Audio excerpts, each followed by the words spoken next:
Ouais les potox, c'est Antox et bienvenue dans cette nouvelle vidéo consacrée à la critique de l'épisode 21 de The Power. Comme d'habitude ça a spoilé de partout, donc je vous invite à regarder l'épisode de votre côté dans un premier temps et ensuite à revenir sur cette vidéo pour qu'on puisse en discuter tous ensemble. Et nous sommes de retour après ce petit week-end à la fête d'anniversaire de Marwa où Karala est vénère sur Maïsan. Dans la continuité de ce qu'on a vu, c'était un petit peu à dormir debout étant donné que Karala en voulait à Maïsan mais pas à cause de Maïsan, uniquement à cause de Marine.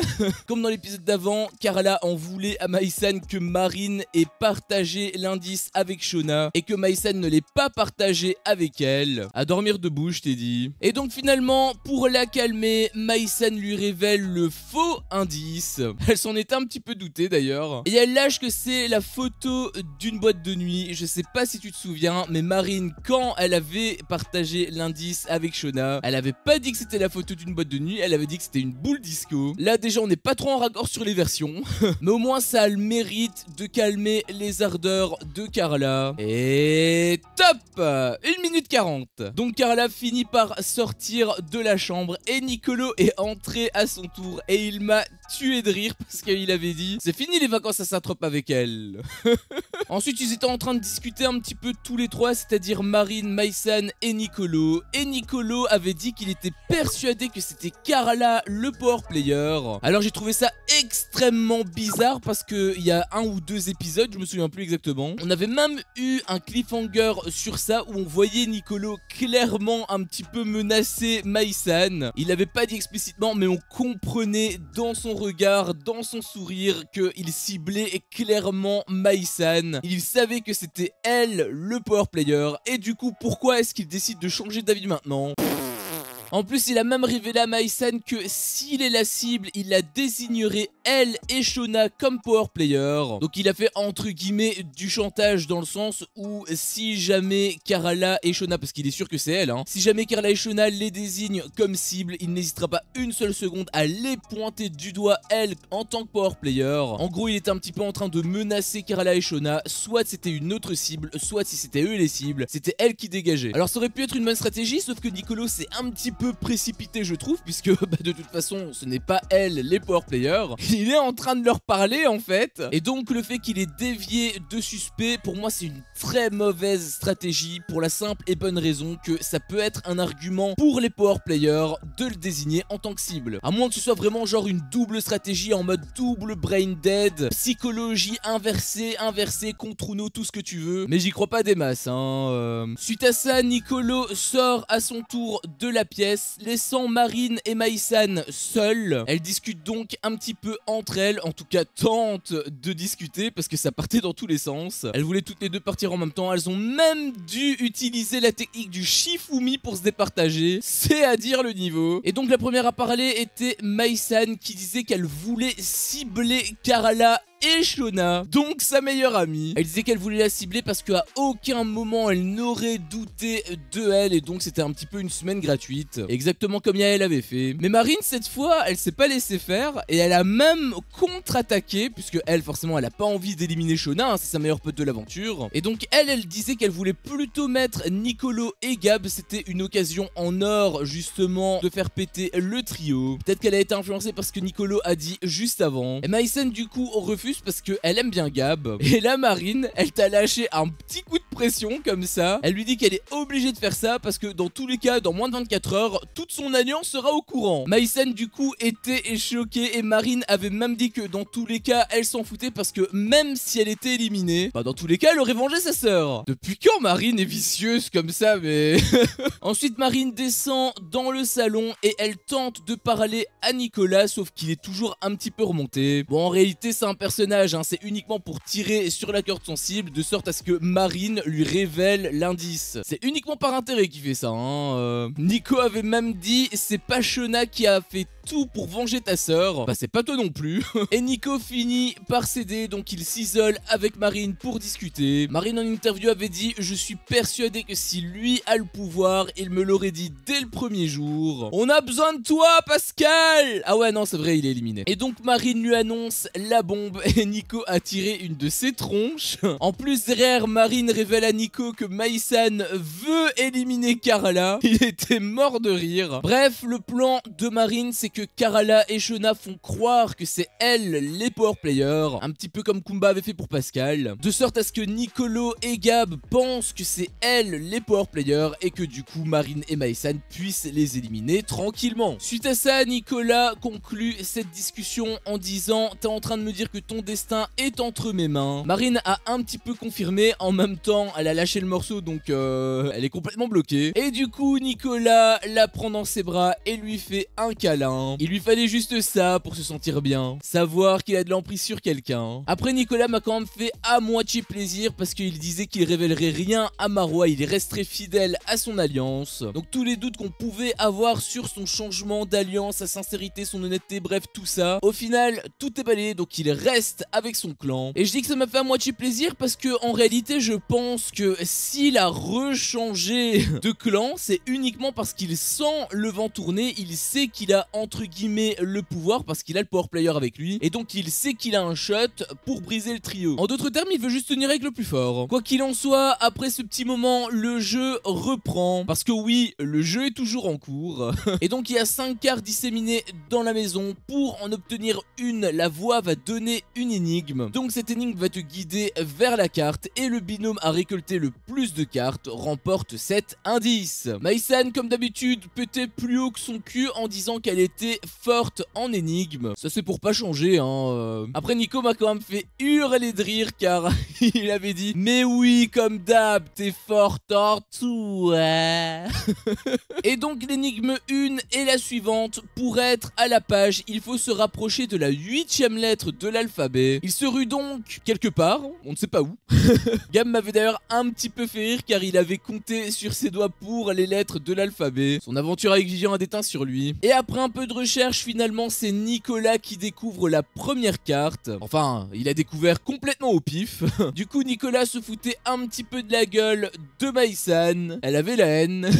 Le lien était Les Misérables, un livre écrit par Victor Hugo. Hugo, son nom commence par un H qui est la 8e lettre de l'alphabet. Elle n'était pas forcément évidente celle-là. Deuxième énigme, la lumière vous guidera vers mon emplacement. Du coup, pareil que pour le premier, hein, tout le monde court dans tous les sens. Et finalement, c'est Shona qui a trouvé la carte et j'ai trouvé l'énigme tellement conne car en fait ce n'était pas l'idée de la lampe comme tout le monde l'avait pensé, mais en fait c'était une flèche de lumière qui pointait simplement juste en dessous d'elle en fait, et la carte elle était posée là aux yeux de tout le monde, elle était même pas cachée. Si seulement les indices pouvaient être aussi simples. La troisième énigme était je suis le contraire de la réussite, donc là il a pas fallu longtemps pour que Kumba comprenne. La carte était en dessous d'un échiquier. Quatrième énigme, pour me trouver il faudra braver le froid et avoir la main verte. Au final c'est Maïsan qui a trouvé celle-là. Il était tout simplement sur un arbre dehors. Froid, main verte, t'as compris. Et donc 4 binômes sur 5 ont trouvé une carte. Seuls Nicolo et Gab n'en ont pas. Et donc 5ème énigme, plus vous chauffez, plus vous chauffez. C'était un petit peu con dit comme ça. Même Marine et Maïsan ont rigolé en interview. D'ailleurs elles sont vraiment rivales ou... Parce que là on dirait qu'elles sont meilleures potes hein. Et Eddie l'a finalement trouvé en dessous de la cheminée. Gab était dégoûté. Peut-être que finalement c'est vraiment Luana qui portait l'équipe des grilles après tout. Donc finalement c'est Eddie et Kumba qui remportent l'indice. Et suite à ça Eddie prend à part Maïsan et il lui propose d'échanger leur indice. Ce que Maïsan a accepté mais un petit peu sournoisement, puisqu'elle avait révélé en interview qu'elle la mettrait à l'envers à Eddie en lui partageant un faux indice. Avec l'accord de Marine hein, puisqu'elle était là. Et la soirée se termine sur ça. Donc les candidats vont se coucher. Mais d'abord, petit débrief. Eddie doutait un petit peu sur Nicolo et Gab ainsi que sur Shona et Karla. Shona elle de son côté était un petit peu perdue. Elle avait même fait un de ses rires, on aurait dit le diable. D'ailleurs je la suis sur Instagram et elle tire toujours une de ses tronches avec un petit rire diabolique. Elle me fait trop rire. Enfin bref, elle disait qu'elle était perdue mais si Nicolo et Gab venaient à être la cible, elle leur partagerait l'indice. Enfin le faux indice du coup. Et donc suite à ça, Marine a eu la très bonne idée en fait hein, de lui révéler révélé que c'était elle le power player. Alors je veux bien que ce soit les meilleurs amis de l'aventure, sauf que elle vient de te dire que si jamais Niccolo et Gab, c'est-à-dire ses cibles, parce que c'est la cible justement qu'elle a envie de désigner, elle a même menacé Maïsan pour ça, si ses cibles sont en danger, Shona n'hésitera pas une seule seconde à les aider. Et elle directement après, elle s'est dit quoi? Elle s'est dit oh bah tiens, je vais lui révéler que c'est moi le power player. Je pense honnêtement que c'est la pire décision de tout The Power pour l'instant. Après, Maïsan lui avait quand même avoué qu'elle voulait l'éliminer, elle et Shona. Elle est en train de mettre un petit peu Maïsan dans la sauce. En même temps, c'est vrai qu'elle a dit une dinguerie. Et donc, malgré le fait que c'est vachement risqué, on ne peut pas lui enlever sa bienveillance. Ce qui a été un petit peu récompensé quelque part, puisque Shona lui a confirmé qu'elle ne dirait rien à Gab et Niccolo, même si ça lui brisait le cœur. En même temps, le jeu, c'est le jeu. Et nous repartons donc au lendemain où Kumba et Eddie étaient de très bonne humeur. En même temps, ils ont gagné l'indice. Après, Eddie disait qu'il pouvait faire confiance à Maïsan et Marine. Il a pas encore compris dans quel jeu il était. Ensuite, on repart dans le salon au petit déjeuner et Carla révèle à tout le monde que Niccolo et Shona se sont embrassés. Alors ça m'a quand même fait un petit peu plaisir pour Niccolo et Shona, parce que je les aime bien tous les deux. En revanche, ce que je t'ai dit un petit peu plus tôt, bah là Marine a commencé à le comprendre, en tout cas en interview, puisqu'elle doutait un petit peu de Shona. Elle s'est dit que peut-être qu'elle a fait une boulette en lui révélant. Et oui, parce que si Shona aime vraiment bien Niccolo, peut-être qu'elle va choisir plutôt Niccolo que Marine. Ça c'est le risque quand on commence à le crier sur tous les toits. Après, est-ce que Niccolo était sincère? Parce que vu son comportement, vu ses réactions et tout, on aurait dit que c'était un petit peu stratégique. En tout cas, c'est comme ça qu'il l'indiquait. Mais au final, un petit peu plus tard, on voyait que Niccolo avait la banane. Il avait même parlé à Shona où il avait un petit peu ouvert son cœur, j'avais trouvé. Je pense donc que c'est pas du tout stratégique et qu'il est réellement sincère avec elle. Après, ça m'avait un petit peu fait rire parce que Maïsan s'était immiscé dans la discussion. Et du coup, pour contre-attaquer, Niccolo révèle qu'il y a aussi un autre rapprochement dans la maison. Maïsan et Gab. Et les autres avaient l'air de le confirmer. Et je dois reconnaître que j'ai remarqué justement cette petite alchimie entre Maïsan et Gab. Au début, je me suis dit que peut-être ça venait de moi, puisque personne n'en parlait dans la villa. Mais au final, j'avais vu juste et je trouvais même que leur alchimie ressemblait un petit peu à celle que Maïsan avait avec Emin. Donc je dois avouer que ça me ferait un petit peu plaisir pour Maïsan. Par contre, Marwa, ça a pas trop l'air de la déranger, Elle l'avait même confirmé un peu plus tard en interview en précisant que du moment que ça n'entache pas leur trio, mais attends, ils sont juste amis ou je pensais qu'ils se tournaient autour depuis le début. Enfin bref, suite à ça, Maïsan fuit la discussion, un petit peu gêné. Et Nico m'a fait hurler de rire parce que du coup Maïsan s'assoit à sa table et donc Nico essayait un petit peu de la cuisiner, sauf que elle restait sur ses positions. C'est totalement faux. Nico, il te lâche tout haut. Niccolo, c'est vrai, elle vient de me l'avouer.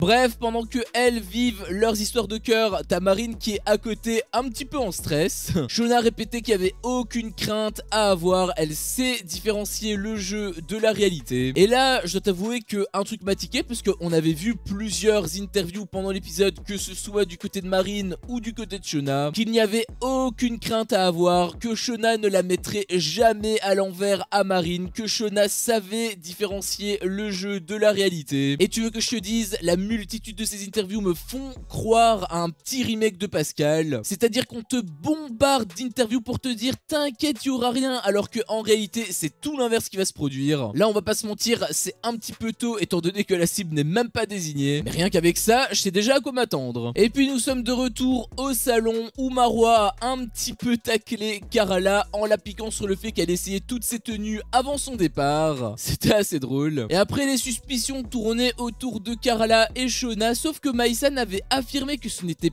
pas elle. Ce à quoi Marwa avait sorti, si c'est pas Carla et Shona, c'est que c'est vous. Et le pire dans tout ça, c'est que Maïsan avait répondu que c'était plus probable. Alors je sais que c'est du bluff, mais à un moment donné, il faudrait peut-être se montrer un petit peu discret quand même, Et enfin, Eddie et Kumba partent découvrir leur indice. La voix leur révèle donc, et là ils ont fait un truc qui m'a un petit peu énervé, puisqu'ils nous ont caché l'indice. Alors c'est pas vraiment ça qui m'a énervé en fait, c'est plutôt la réaction réaction derrière entre Eddie et Kumba qui confirmait en interview savoir qui était le power player. Forcément suite à ça, plus besoin de partager l'indice avec Mai-san puisqu'ils connaissaient leur identité. Et l'épisode se termine sur ça en mode cliffhanger. Et si ça m'a à ce point énervé, c'est tout simplement parce que ça me fait énormément penser à Gab et Marwa lors de la semaine de Pascal. Car oui, je suis persuadé que en fait ils ne savent absolument rien. Ils ont peut-être un indice qui leur font penser à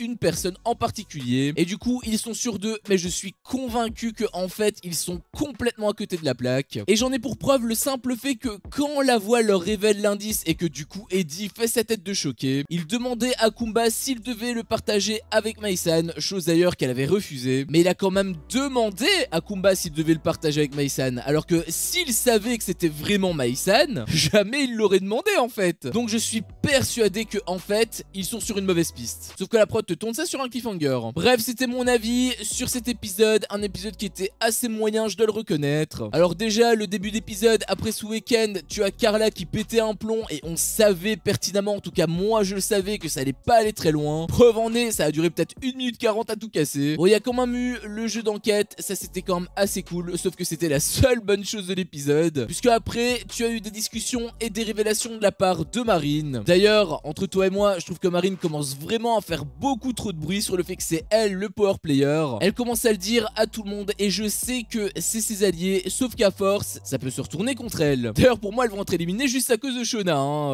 Et l'épisode se termine sur l'indice qui a été révélé à Eddie et Kumba et qui nous l'a été caché à nous. Tu as Eddie et Kumba qui en faisaient des caisses, ils savaient qui était le power player. Et le montage, pour nous induire en erreur et pour appuyer justement cette hypothèse, ils te mettent bien l'accent sur le fait que Eddie et Kumba ne veulent plus partager l'indice avec Mai-san. Et ça m'énerve parce qu'ils commencent à utiliser des techniques de montage un petit peu connues de tous, notamment le fait avec la multitude d'interviews confirmant que Shona ne la mettra pas à l'envers à Marine. Du coup, en voulant absolument pointer du doigt vers une direction, bah moi ça me fait comprendre que du coup c'est l'autre direction qui va être prise. Ce qui fait que du coup, bah ça retire tout suspense. Sur ce, c'est la fin de cette vidéo. Si mon contenu te plaît, fais-le moi savoir en me laissant un énorme pouce bleu. À chaque fois que je vois ça, je vois que mon contenu plaît et donc moi ça me motive à continuer. Si t'es pas encore un peu tox, qu'est-ce que tu attends pour me défoncer ce gros bouton rouge? N'hésite pas à activer la cloche pour ne rien louper et je te dis à la prochaine pour une prochaine vidéo. Ciao.